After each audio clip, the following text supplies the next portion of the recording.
Friends, నా పేరు ప్రమీల. నాకు ఒక చిన్న పాప ఉంది, శివాని. ఆమెంటే నాకు ప్రపంచమే. శివాని డాడీ ఇండియన్ ఆర్మీలో పనిచేస్తారు. దేశం కోసం కాపలా కాస్తూ చాలాసార్లు ఇంటికి దూరంగా ఉంటారు. అందుకే నా పాపకి అమ్మగా మాత్రమే కాదు, నాన్నగా కూడా నేనే ఉండాలని ప్రయత్నిస్తాను. రేపు శివాని బర్త్డే. ఈసారి ఆమెకు ఒక స్పెషల్ సర్ప్రైజ్ ఇవ్వాలని నిర్ణయించుకున్నాను.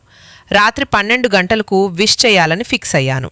పాప పడుకున్న తర్వాత నిద్ర మానేసి రూమ్ మొత్తాన్ని ప్రేమతో డెకరేట్ చేయడం మొదలుపెట్టాను.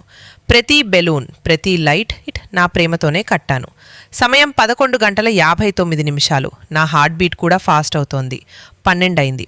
హ్యాపీ బర్త్డే శివాని అని చెప్పి లైట్స్ ఆన్ చేశాను. అప్పుడు ఏం జరిగిందో చూసే ముందు ఇండియా అన్న, ఇండియన్ ఆర్మీ అన్న, ఇస్తా ఉన్న వాళ్ళంతా లైక్ కొట్టి ఛానల్ సబ్స్క్రైబ్ చేయండి. ఇక ఆ రూమ్ మొత్తం వెలిగిపోయింది.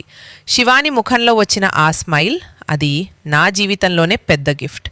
ఆ సర్ప్రైజ్ చూసి నా పాప చాలా హ్యాపీగా ఫీల్ అయింది.